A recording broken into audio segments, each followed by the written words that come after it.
بات کرنے لگا ہوں ایک بار ضروری ہے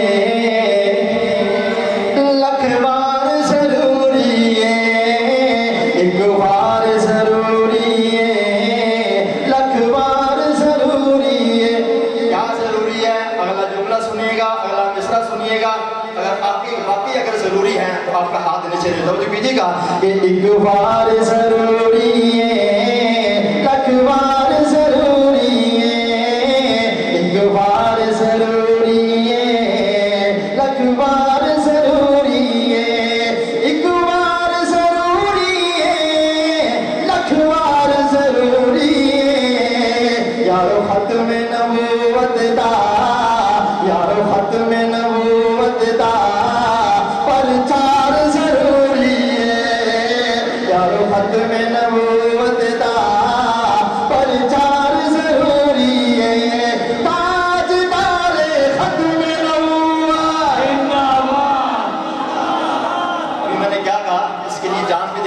حق ادا نہیں ہو سکتا. آپ جان نہ دیں آواز نکال لیں ہاتھ اٹھائیں انشاءاللہ یہ ہاتھ اٹھانا حضور کو پسند آ گیا تو ہمارا بیڑا پار ہو جائے گا.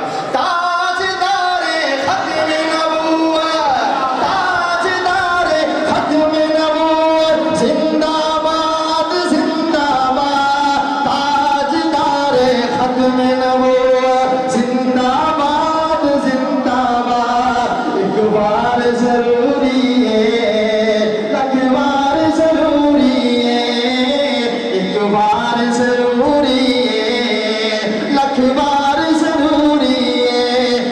ختم نبوت دا یارو ختم نبوت دا پرچار ضروری ہے یارو ختم نبوت دا پرچار ضروری ہے. دیکھ لیا بھی صدیق نے آنکھیں ایسی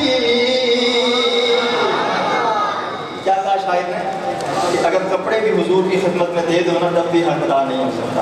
ابو بکر نے کیا کیا تھا اپنے جسم کی طرف دیکھا فرمایا کہ جسم پہ بڑا اعلیٰ لباس پہنا ہوا ہے اگر اس کو بھی بیچ دوں کچھ نہ کچھ قیمت مل جائے گی پر وہ حضور کی قدموں میں پیش کر دوں گا. توجہ کیجیے گا تو ابو بکر صدیق یہ پیغام دے رہے ہیں. کیا پیغام ہے کہ دے تن دی علی نبی صدیق نے آنکھیں ایسی آقا تے فدا کرنا آقا تے فدا کرنا گھر بار ضروری ہے آقا تے فدا کرنا گھر بار ضروری ہے یارو ختم نبوت دا پرچار ضروری ہے ایک بار ضروری ہے لکھ بار ضروری ہے.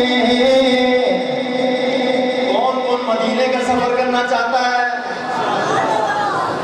پوری دنیا آپ پھر لیں آپ کا دل بھر جائے گا جیب خالی ہو جائے گی پوری دنیا دیکھ لیں گے لیکن پوری دنیا دیکھنے والا جب ایک دفعہ مدینے جاتا ہے پوری دنیا کا سفر بھول جاتا ہے.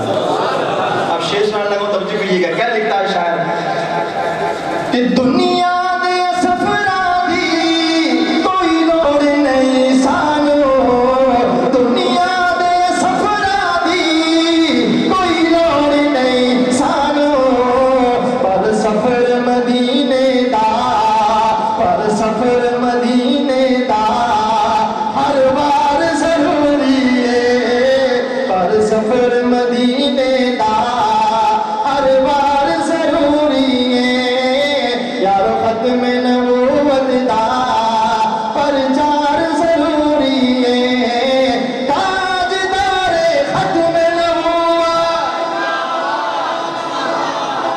یہ سارا محفل لینڈر نہیں تھا کم سے کم آپ کی لینڈر تک تو آواز جانی چاہیے نا یار.